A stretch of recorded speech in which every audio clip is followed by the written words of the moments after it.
अवधूत चिंतन श्री गुरुदेव दत्त श्री स्वामी समर्थ. आपल्याकडे मार्गशीर्ष महिन्यामध्ये माता लक्ष्मीचं व्रत केलं जातं आणि हे व्रत आपल्या माता भगिनी अगदी मनोभावे करतात. वर्षातून एकदाच येणारा मार्गशीर्ष महिना, या महिन्यामध्ये जेवढेही गुरुवार पडतील, 4 असो 5 असो, या गुरुवारी माता भगिनी अगदी मनोभावे पूजा व्रत करत असतात. पण त्याच्या मागची कथा सर्वांनाच माहीत आहे. तरी पण मी आज जी कथा सांगणार आहे ती कथा सर्वांनी अगदी मन लावून ऐका. माता लक्ष्मीची कृपा त्यांच्यावरती अखंड राहील आणि माता लक्ष्मीचा आशीर्वाद त्यांच्या सदैव पाठीशी राहील. तर मार्गशीर्ष महिन्यात गुरुवारपासून महालक्ष्मी व्रताची सुरुवात होते.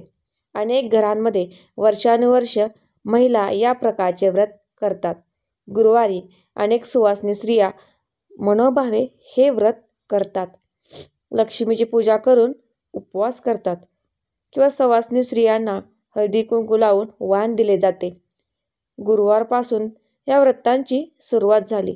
या निमित्ताने या उपवासाचे महत्त्व आणि पूजेच्या कथेबाबत थोडक्यात सांगणार आहे. चला कथेला सुरुवात करूयात. मार्गशीर्ष गुरुवार महालक्ष्मी व्रताची कथा. सौराष्ट्राचा एक राजा होता. त्याचे नाव होते भद्रश्रवा. तो दयाळू, शूर व प्रजादक्ष होता. त्याच्या राणीचे नाव सूरजचंद्रिका होतं. राणी दिसायला अतिशय सुंदर, मात्र प्रचंड अहंकारी होती. सुख, समृद्धी, ऐश्वर्यात राणी लोळत होती. राजाही लाड कौतुक करत असल्याने ती अधिकच गर्वाने फुगली.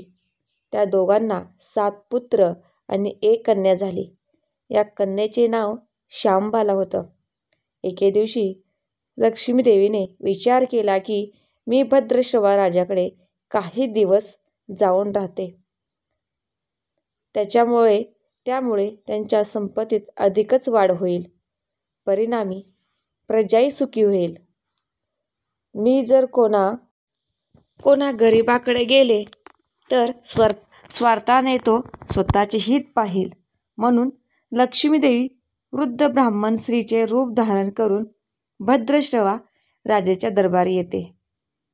वृद्ध स्त्रीचे रूप धारण करूनही तिच्या चेहऱ्यावर प्रचंड तेज होते.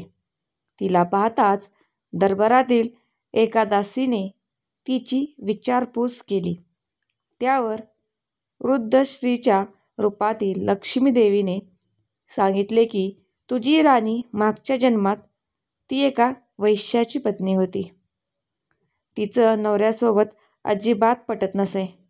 एके दिवशी नेहमीच्या भांडणांना विसरून ती रागाने घराबाहेर पडली. रानातून अनवाणी चालत असताना तिला काही सुवासिनी व्रत करताना दिसल्या. हे लक्ष्मीचं व्रत होतं. ते पाहिल्यानंतर तीही त्या व्रतात सहभागी झाली. व्रतात इतकी रमली की ती आपले दुःख विसरली. तिचं दारिद्र्य नष्ट झालं. लक्ष्मीची कृपा झाली आणि तिची परिस्थिती सुधारली. कालांतराने ती मरण पावली आणि पुढील जन्मात भद्रश्रवा राजाची राणी झाली. राणी झाल्याने ती ऐश्वर्यात लोळू लागली, मात्र देवीला विसरली. म्हणून त्याचीच आठवण करून द्यायला मी इथे आले आहे. तसंच महालक्ष्मीच्या व्रताची महती वृद्ध स्त्री रूपी लक्ष्मीदेवी दासीला ऐकवते. त्यानंतर दासी महालात जाऊन राणीसाहेबांना वृद्ध स्त्रीने सांगितलेली महती ऐकवते. मात्र राजवैभवात लोळणाऱ्या ती या गोष्टीचा प्रचंड राग येतो आणि बाहेर येऊन ती दारात उभी असलेल्या वृद्ध स्त्री रूपी देवीचा अपमान करते. झालेला अपमान सहन न झाल्याने लक्ष्मीदेवी तिथे थांबत नाही. बाहेर पडत असताना तिला राजकुमारी शांबाला भेटते. शांबाला वृद्ध स्त्री घडलेला प्रकार सांगते. त्यावर शांबाला वृद्ध स्त्रीची माफी मागविते. तिला तिची दया येते आणि ती मार्गशीर्ष महिन्यातील गुरुवारचे महत्त्वही पटवून देते. तो दिवस मार्गशीर्ष महिन्यातील पहिला गुरुवार असतो. शांबाला मनापासून गुरुवारचे व्रत करते. देवीच्या कृपेने तिचा विवाह सिद्धेश्वर राजाचा पुत्र मालाधर याच्याशी होतो. तिला सुख, समाधान, ऐश्वर्य सारं काही प्राप्त होतं. पतीसोबत आनंदाने जीवन जगू लागते. मात्र सूरजचंद्रिका राणीवर देवीचा प्रकोप होतो आणि भद्रश्रवा राजाचे सारे राजवैभव नष्ट होते. आलेले दारिद्र्य पाहून राणी राजाला विनंती करते, आपला जावई खूप धनवान आहे, आपण त्याच्याकडून काही मदत घेऊ शकतो. पत्नीच्या विनंतीला मान देत राजा एकटाच मुलीला भेटायला निघतो. चालून दमल्यानंतर एका नदीकाठी बसतो. तिथे पाणी भरायला येणाऱ्या दास्या त्याची नम्रतेने चौकशी करतात. तेव्हा तो राणी शांबालाचा वडील असल्याने समजते. ही खबर दासी राणीपर्यंत पोचताच तेव्हा राज पोशाख पाठवून अगदी थाटामाटात शांबाला वडिलांचे स्वागत करते. पंचपक्वान्न भोजन होतं. परतताना जावई सुवर्ण मुद्रांनी भरलेला हंडा राजासोबत देतो. राजा परतल्यावर सूरजचंद्रिकेला प्रचंड आनंद होतो. मात्र हंडा उघडतात त्यात कोळसे दिसतात. नशिबाला दोष देत असेच काही दिवस निघून जातात. मग सूरजचंद्रिका एक दिवस मुलीच्या सासरी जाते. तो दिवस मार्गशीर्ष महिन्यातील शेवटचा गुरुवार असतो. त्या दिवशी शांबालाने महालक्ष्मीचे व्रत केलेले असते. तिला मागचा जन्म आठवतो आणि त्यानंतर ती पुन्हा लक्ष्मी व्रत करू लागते. त्यानंतर तिला पुन्हा ऐश्वर्य प्राप्त होते. राजा आणि ती आनंदाने जगू लागतात.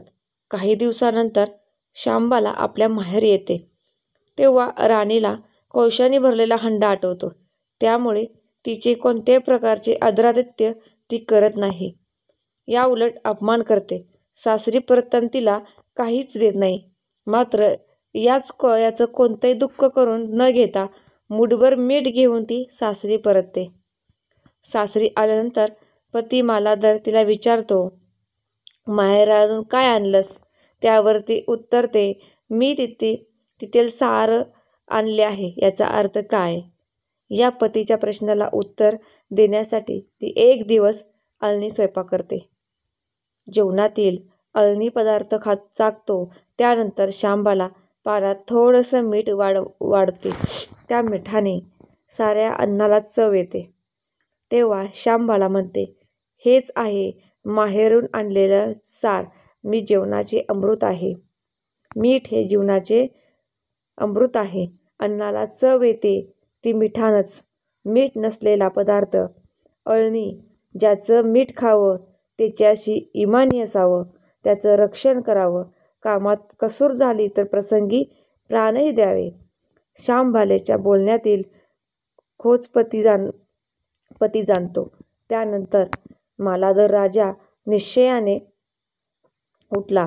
त्याने आपले सेवक सासऱ्याकडे पाठविले. त्यांना बोलवून घेतले. भद्रश्रवा जावयाकडे येतो. दोघांची गुप्त बैठक होते. मग ते भद्रश्रवाचं राज्य जिंकलेल्या शत्रूवर ताबडतोब स्वारी करतात. मालाधराने सैन्य बेभान लढत होते. शत्रू सैनिक जमिनीवर कोसळत होते. अपूर्व विजय होतो आणि भद्रश्रवाला राज्य पुन्हा मिळतं. त्यानंतर सूरजचंद्रिकेने पुन्हा लक्ष्मी व्रताचा वसा घेतला. तो आजन्म पाळते.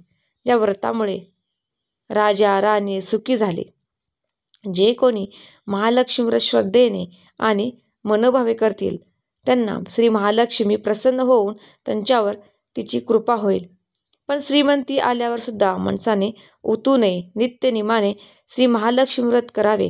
देवीचे मनन चिंतन करावे. म्हणजे देवी सदैव तुमच्या पाठीशी उभी राहील. तुमची कामना पूर्ण करील असे मानले जाते.